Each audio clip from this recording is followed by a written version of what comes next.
Hello and welcome to another edition of the Mark Medley Show. Today's show is titled, It All Starts in the Home.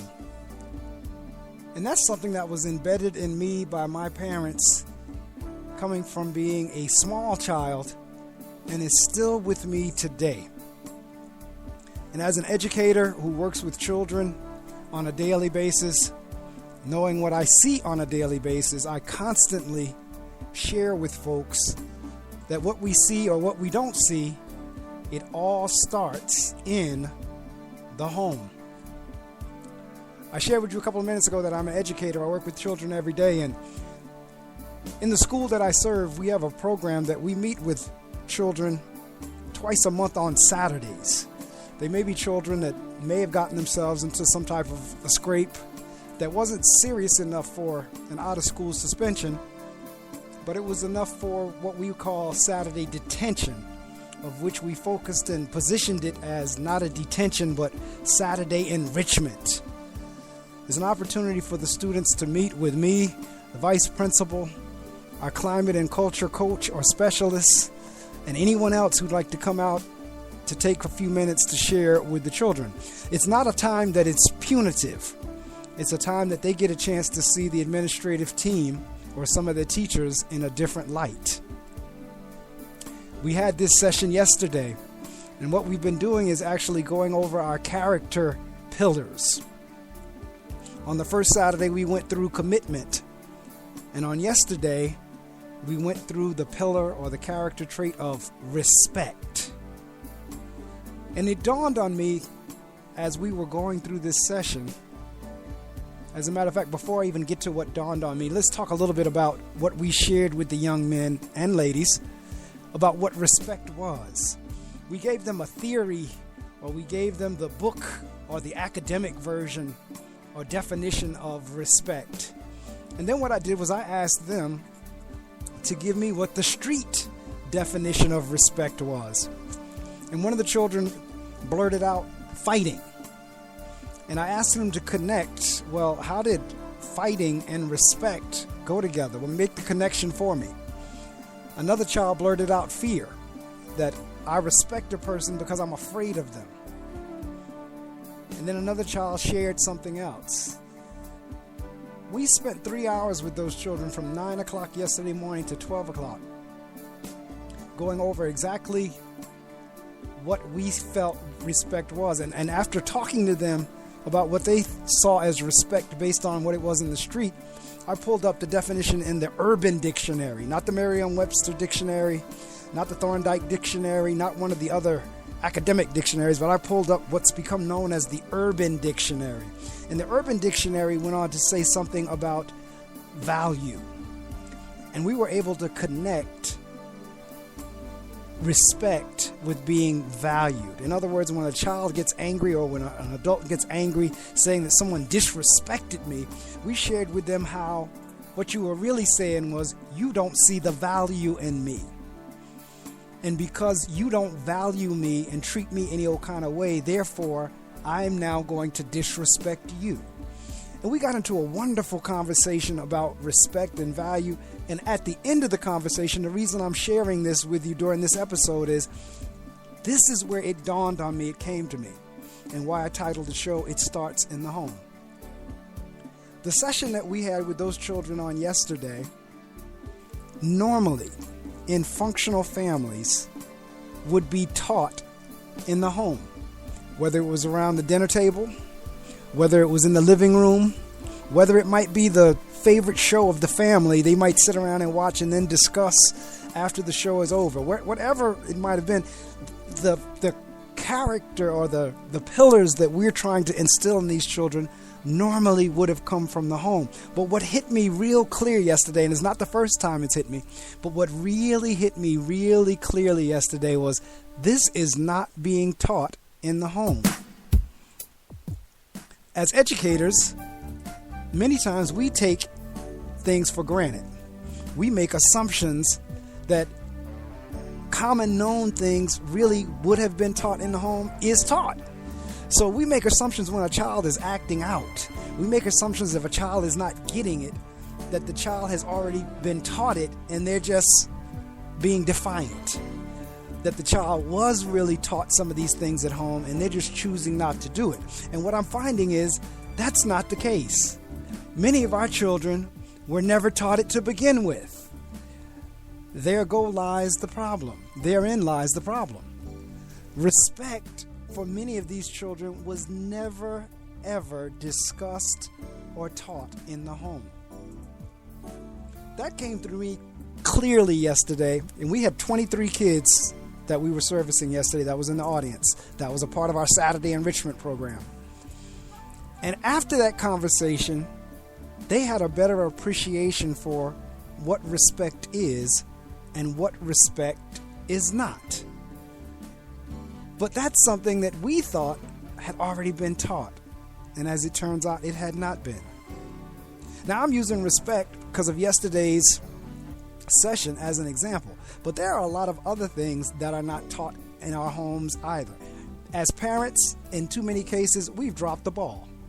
So this message is going out to the parents. We've dropped the ball. During Black History Month, because I am African American and in the school that I service is in an urban area, predominantly African American and Hispanic. And during Black History Month, one of the parents came with an attitude into the office wondering why I had not assigned a Black History essay. And my pushback was, well, why don't you assign a Black History essay at home? Because I learned about Black history at home. It's things like this that there's certain things that like parents have abdicated their responsibility. In the community that I serve, in the school that I serve in, too many, not all, because I'm not generalizing, but too many of the parents abdicated their responsibility either at conception or at delivery. And at delivery, once the child is here, the expectation by a certain amount of people or a certain number of people is everybody else will raise their children. The government will raise their children. The school will raise their children. The daycare will raise their children. The church will raise their children. Everybody except them who created the child is expected to raise the child. I've been in buildings that I've served where we had a before school program. We had the school day, after school program, and night gym. Now the before school program would start something like 6:30 or 7 o'clock in the morning. Then you had your regular school day that would start at 8:20 and run until 3 o'clock. Then your after school program would run from 3 o'clock to 4:30 or 5 o'clock. And then night gym would run from 5 till 9 or 5 until 10. There were parents who would not have seen their child since 6 o'clock in the morning till 10 o'clock that same evening, and would not even come over to check to see if the child was all right. This is what I'm talking about when I say it all starts in the home. And one of the challenges, particularly in education and in schools, is more and more hats are being placed on the teachers. Teachers are expected to do more and more things that are further and further away from education. Case in point, teachers are expected to become police officers. Teachers are expected to become bullying specialists. Teachers are expected to be the nurse. Teachers are expected to be the counselors. Teachers are expected to be psychologists. Teachers are expected to be mom. Teachers are expected to be dad. That's the sad part, because the teachers did not create these children. A teacher's job, an administrator's job, is to educate, is to bring out what's already in the child. And in too many cases, sadly, nothing has been put in, so there's nothing to bring out. Many times the teachers will quip, or they'll say about that old quote of the apple doesn't fall far from the tree. And a lot of times I will say that apple that hadn't fallen off the tree yet is still hanging on the stem. And we say that particularly when parents come in and are exhibiting the exact same behavior as their child, if not worse.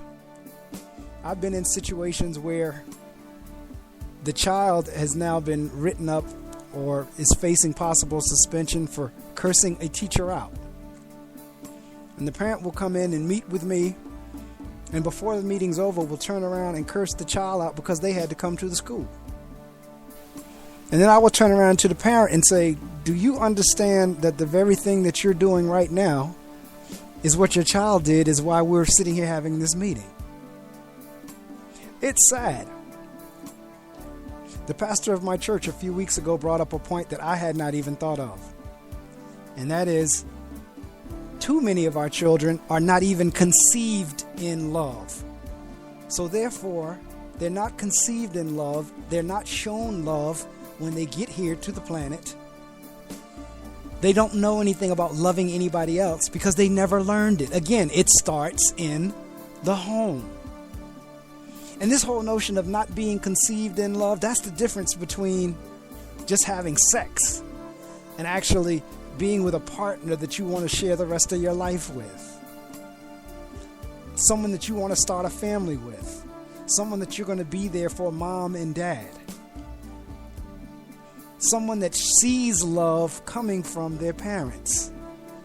Many of the children that I serve have no clue what love is because they don't experience it. So I've taken it on, again, another hat that we've taken on is to show love within a school building. And many think us strange for doing so, but it's working. The kids are feeling love as they come into the building. Everywhere you go in my building, there are signs that are hung up with nothing but the word love on it. L-O-V-E, red letters, white background. They're in stairwells, they're in classrooms, they're in my office, they're on the windows. With the thought that just from seeing that, it would get into their spirits. And guess what? It's working. The kids are beginning to feel love in the school, and they're beginning to take it back to the homes. And that's why we have the opportunity to change a community. Many districts, most districts, once you start getting into the central offices and the superintendents and the commissioners of education, they're constantly sharing with us that, well, the home, we can't control that. And that's true, we can't. But we can set the examples in the school with the hope that the child will now take that back to the home. It does work. And more emphasis and more accountability can be placed on parents. If everyone got together to help parents, to show parents, it could be impacted.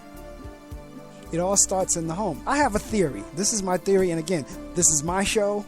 The opinions expressed on here are my own. Have nothing to do with my place of employment, even though I may reference them. But the views and opinions here are totally mine. I shared this the other week, and particularly in the African American community. I can't speak for any other community because I'm African American. But I think many African Americans, particularly in the North, were born in the southern states. Alabama, Georgia, Florida, Mississippi, South Carolina, North Carolina, Virginia. They were born in those states. And as they were coming up, their parents did discipline, because there is a difference between discipline and abuse. And their parents did discipline them during that time frame. And I believe they got together in their minds and said, if I ever have children, if I get away from here and I have children, I'm not going to do to my children what my parents did to me. And they moved up to the north in cities like Patterson and Newark and Jersey City and Camden and all these other urban areas. And they didn't do that with their children. They let their children do what they wanted to do. Then those children, having not been disciplined, now raised their children that way. They didn't discipline their children. So now you have two generations having never been disciplined. Out of control. We're in the midst of a presidential candidate or nomination race. And the behavior that is being exhibited during this race is absolutely deplorable. It is my hope that no children have been watching these debates. That's my hope. Because at this point, the adults would have absolutely nothing to say to the children, because the children would say, well, I just watched Donald Trump. I just watched Marco Rubio. I just watched Ted Cruz. I just watched Bernie Sanders. I just watched Hillary Clinton. I just watched John Kasich. I just watched Ben Carson. And I saw the behavior of them. And yet you're telling me as a child not to act like that. I have to wonder where on earth or what on earth are these candidates think that they're doing by displaying that kind of behavior, and while at the same time running for the highest office in the land. It all starts in the home. So hopefully what's going on in the home is, even if a child is watching, that some parent or guardian is saying that's not the way to act. That some parent or guardian is using that as a teachable moment. As to, this is, you do not behave like that. Even though these men and women are running for the highest office in the land, this is not the way you do business. It's two things that have stuck with me from a childhood. There's many, but two for sure that's emblazoned from my parents. One of them is the title of this show. It all starts in the home. And the other was Think for Yourself. My parents signed my yearbook with, remember what we always told you, think for yourself. The other thing, and my mother is still alive today, she'll tell you in a nanosecond, it all starts in the home.